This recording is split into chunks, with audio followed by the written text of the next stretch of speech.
in the closing stages of World War II into Nazi-occupied France on November 27th, American aviators, when they report seeing several strange red lights in the sky. We don't know what they are officially. They strike me as classic UFO type activity. That some of these orbs that we see today are those Foo Fighters of World War II.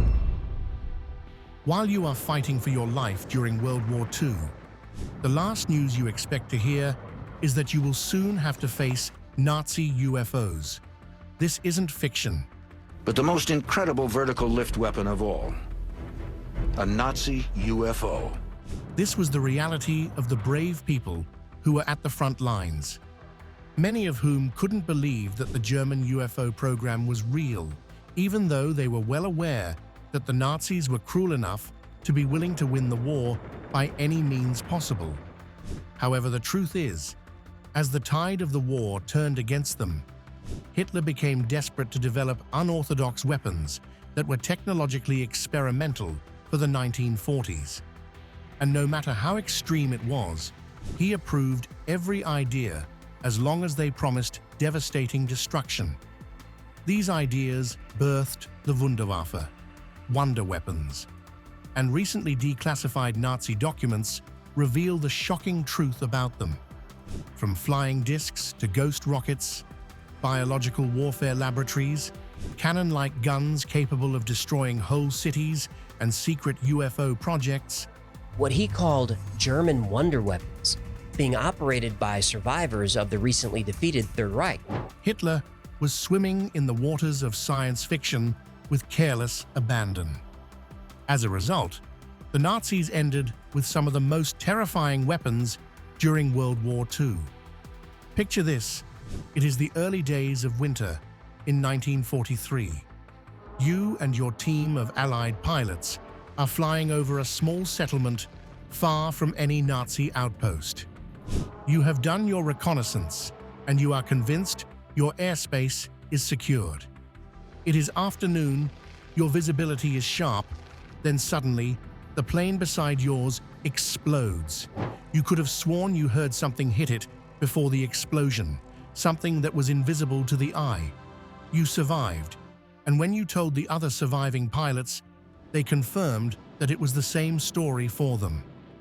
This terrible experience is the first time the rumors of the Nazis' ghost rockets stopped being rumors for you. This was the report of soldiers who claimed to have first-hand accounts of similar encounters at the war front. Over the years, many arguments have been launched from two opposing sides. One side that argued that the Wunderwaffe, or UFOs, were a myth, propaganda perpetrated by the brainwashing arm of the Nazis to strike fear into the hearts of the Allied soldiers. The other side that countered using a number of Axis and Allied pilots' reports of Foo Fighters during the war. These unusual sightings in the skies above Europe were believed to be novel Nazi technology, as they were said to have inflicted damage to Allied aircraft. Later investigations into those reports, conducted in the post-war years, revealed evidence of flying discs and saucer-like contraptions. In one declassified document, an airport hangar in Prague was one of the places turned into a research facility for Nazi engineers to work on their creation. It reported that it was during the early 1940s that Hitler instructed his scientists and engineers to start committing more of their time and the Third Reich's resources into the development of a new type of aircraft. If you are wondering why it took him 2 years after the start of the war to come up with this, well, the truth is, during the early months of the war, Hitler was recording victory after victory. So he decided to restrict his aerospace industry, slowing down aircraft research and development. However, by 1942, he realized his mistake as the new Allied long-range fighters were decimating his own old fighter planes. So, facilities like the airport hangar in Prague sprang up, as Hitler moved to invest heavily in era-breaking technology, and the scientists and engineers believed they were up to the task. The idea of creating a fully functional sci-fi level tech did not seem to intimidate them. Their major aim was to revolutionize aviation. And that was where the idea of UFOs came up. They believed that using specialized rotors, they could create crafts that would be able to fly not just horizontally, like most other planes, but vertically and even diagonally as well. And you could see the appeal in having such a craft in one's artillery. These kinds of airships held tremendous potential because of their maneuverability. If they ever became workable, their ability to move up as well as down with ease and speed meant that they could land and lift off without requiring a runway. This would make them fantastic weapons of aerial warfare, as pilots would learn how to use them to get out of tight spots, chase enemies, and of course, reach places that conventional vehicles could never attempt. Obviously, this was very UFO-like for many who had read the literary works of science fiction writers. Conveniently, the German engineers were well known for creating machinery that was considered way ahead of its time. Eventually, according to the declassified documents, they did it. One of the strangest photographs from World War II showed a barely discernible saucer-shaped object flying high above Prague's airport. This picture was allegedly taken by the inventor Joseph Epp, who had been called in to help Nazi engineers get their latest creation off the ground. However, by the time Epp got to the airport, the vehicle was already up and running, soaring in ways no traditional vehicle ever could. To Epp, it looked and felt like alien technology. And this was despite the fact that he himself had been working on something similar. Before his call-up to help the Nazi engineers, he had completed his first blueprint for a flying disc as early as 1938. He had chosen a disc shape because he felt it was more stable, not for any other reason. But this saucer-shaped vehicle hovering over the airport was way beyond whatever Epp had worked on. He was completely sold in that moment, and he joined the engineers and spent the next few years trying to get the concept more practical. In the declassified document, one of the prototypes they allegedly got to the point of use was the Flugkreisel, created by engineer Rudolf Schriever. This UFO had paddles extending from a central circular control cabin, reinforced with vertical and horizontal propulsion jets. The vehicle had a diameter of 42 feet and weighed more than 3 tons. Later, after the war, a Nazi officer called Otto Lange claimed to have served as the test pilot. The declassified information didn't state how much progress was actually made at the airport, although administrative records suggest that the people working there may have come close to having working prototypes of some of their outlandish ideas. However, when Soviet troops invaded Czechoslovakia in 1945, the engineers destroyed every single prototype, leaving only a few documents that would later be recovered after evacuation. Years later, these declassified documents, some with drawings and schematics of vehicle designs, added weight to the testimony of the engineers involved when discussions surrounding Nazi top-secret operations came up. More post-war discussions centered on how the search for technological power became linked to the Nazi occult narrative. Documents reveal how Hitler and his innermost circle dabbled in mysticism and alien worship with the belief that Nazis were descended from a superior Aryan race. There was evidence of secret societies that propagated those ideas, like the Vril Society and Thule Gesellschaft, which later evolved into the NSDAP. Both societies believed they had some mysterious ties with a polar continent called Hyperborea that was said to exist on the northernmost part of Earth. This lost continent, or a spiritual homeland in the Arctic, was where the advanced civilizations of divine beings, which were the Aryan race, dwelled. These societies somehow tied that idea to ancient civilizations and started working on how they could tap into the supernatural to access technologies that their present science couldn't match to power the Nazis' cause. The Thule Gesellschaft, for example, was the group that was responsible for the development of what was called the Haunebu project, which started with the Haunebu 1. It was the first aircraft in a 4-part series of saucer-shaped flying craft produced by the Nazis. There could well have been prototype German aircraft that bore some sort of similarity to a flying saucer.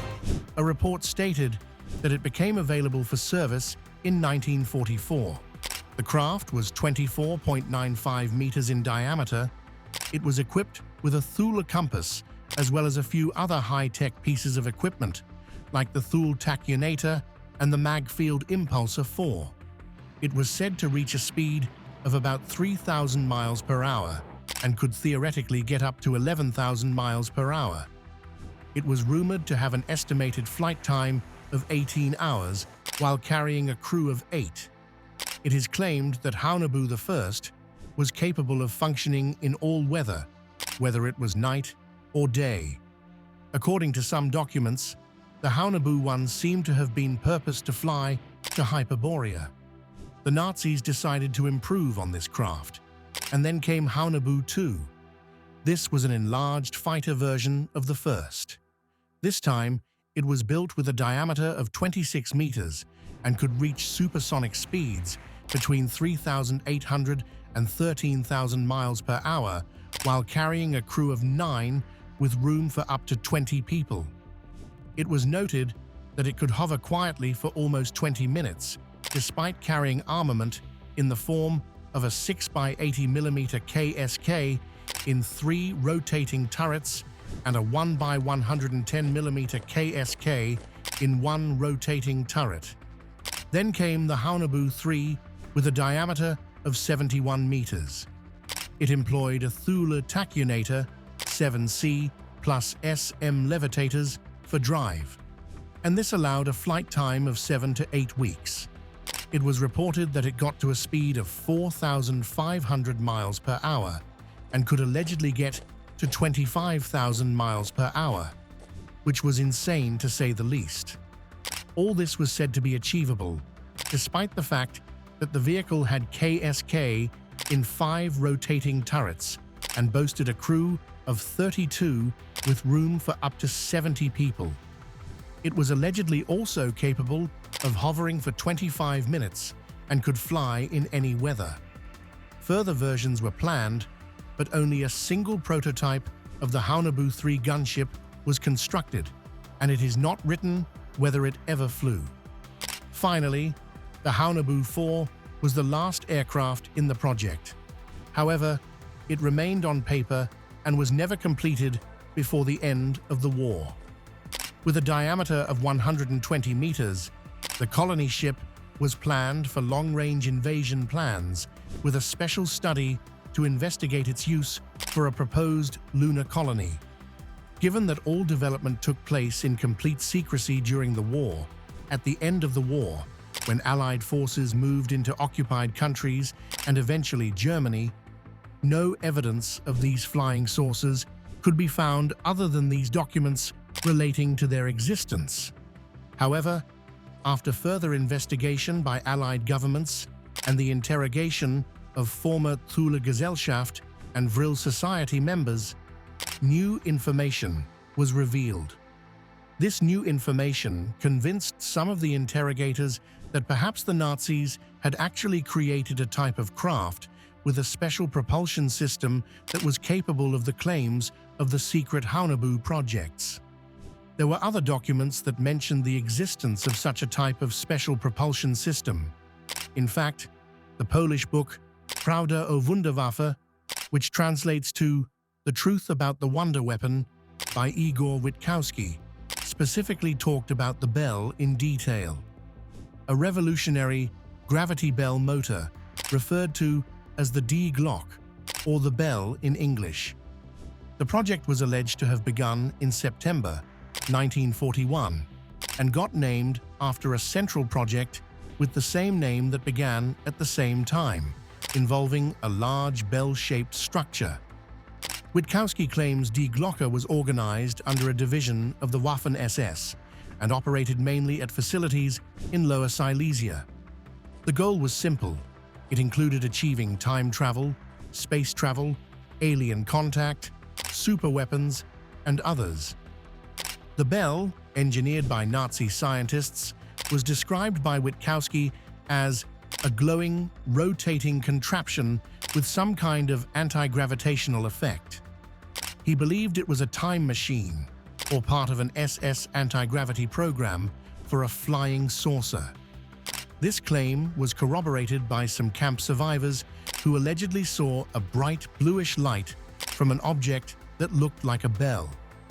According to Witkowski, Die Glocke was about 12 feet high and 9 feet in diameter and had two high-speed, counter-rotating cylinders filled with a purplish, liquid metallic-looking substance that was supposed to be highly radioactive, codenamed Serum 525.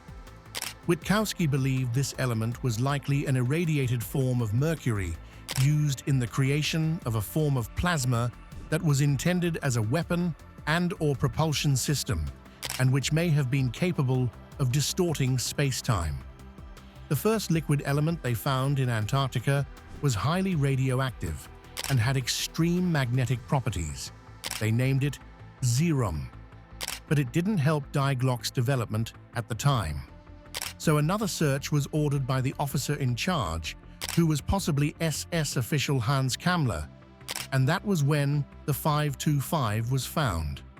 Thanks to this discovery, Die Glocke was carried out in different locations, including underground research labs in Germany and near Austria, in German concentration camps and labs in Antarctica and at the South Pole, where most of the discoveries were made.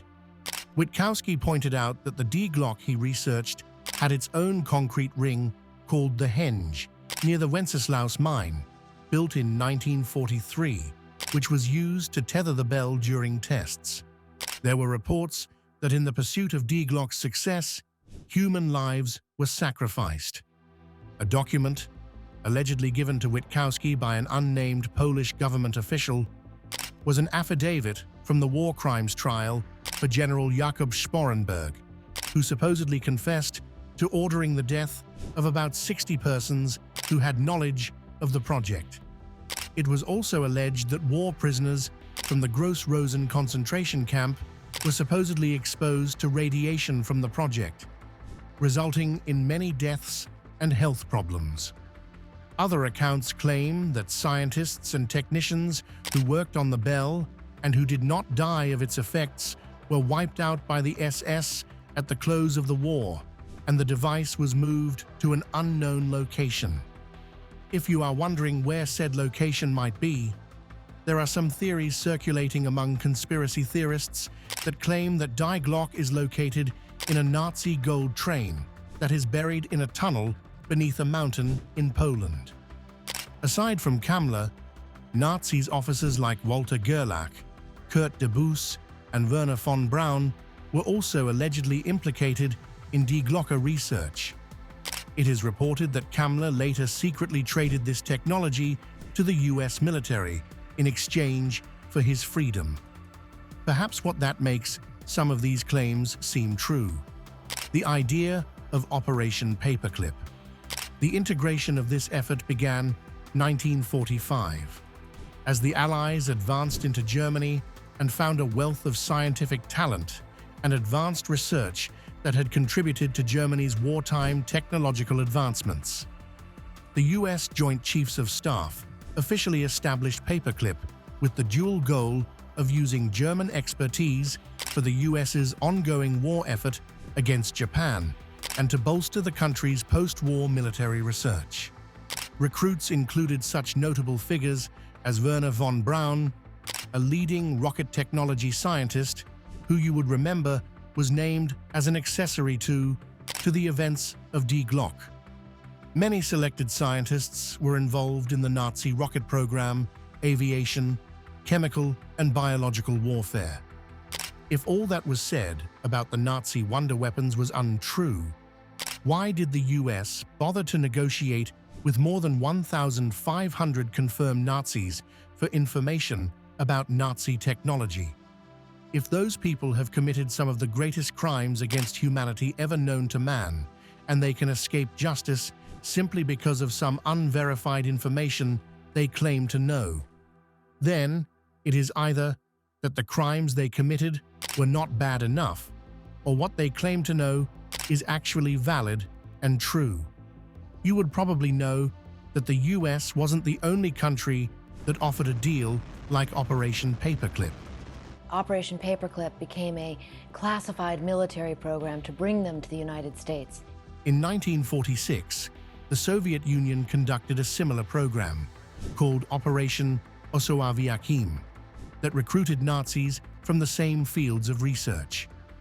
It was in the first years of the Cold War that certain countries speculated that some unusual sightings reported might be the result of the Soviets' redeployment of captured or reverse-engineered Nazi technology.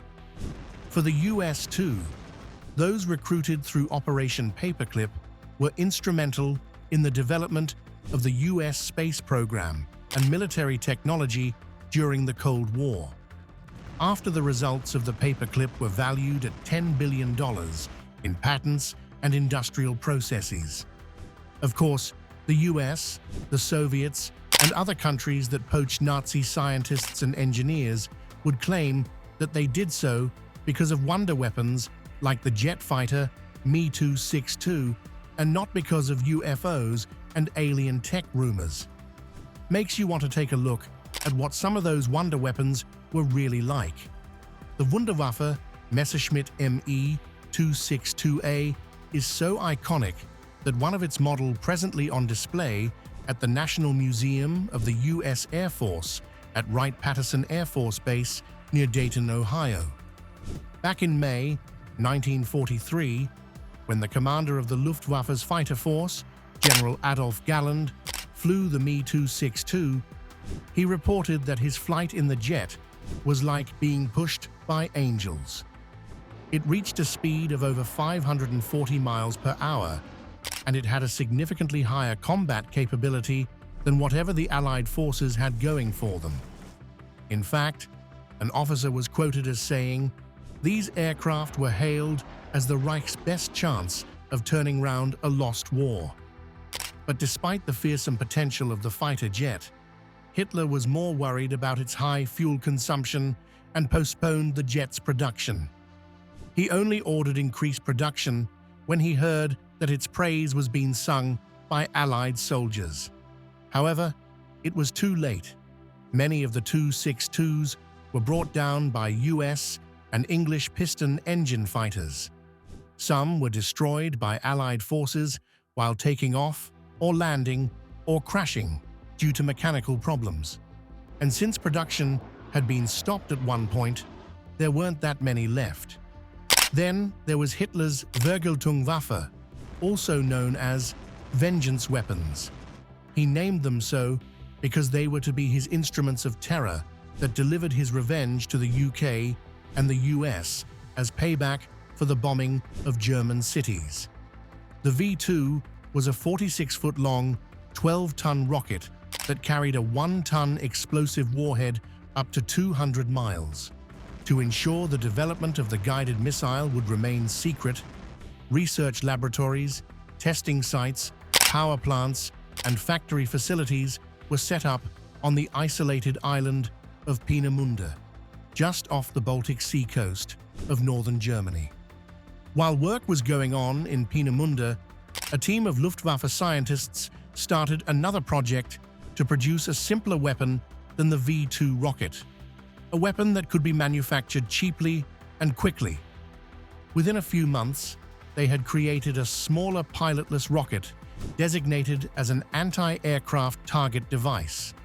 It looked like a small plane without a cockpit. It was about 25 feet long, with a 17-foot wingspan. It carried a 1-ton warhead and was launched by an inclined catapult, or launching ramp, 158 feet in length. This new Wunderwaffe weapon was the flying bomb known as V1. V1 flying bomb. This will be a video where we'll dive deeper into how it actually works. And Hitler wanted London leveled. By the summer of 1944, 5,000 operational V1s were ready, and they were set up in 95 locations, propped and set to hit the UK. When the news got to the UK, they set up a counterattack, and 52 of those locations were bombed by Allied air units. Unfortunately, it hastened Hitler, and he ordered the V1s to be released. The first V1 carried 2,000 pounds of high explosives, traveling at 360 miles per hour, flew from its base in northern France to London in just 22 minutes, and for the next 3 months, Hitler was firing an average of 97 bombs a day at the UK. By the end of August, almost 2,300 flying bombs had found their way into the UK, killing about 5,500 people and destroying thousands of homes and factories. The Allied forces fought back with their air attacks and ground forces in France and Belgium, causing the Nazis end the V1 attack by September 1. But the V2 was still in production, and by the time the V1 was done, the V2 was ready. It was a more problematic missile threat, not only because it was bigger and faster, but also because it used mobile launchers.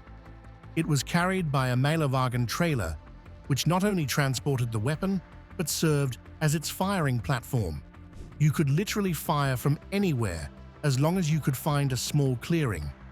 And it only took an hour to prepare and fire the missile, which traveled at a speed of 3,600 miles per hour with a range of 200 miles.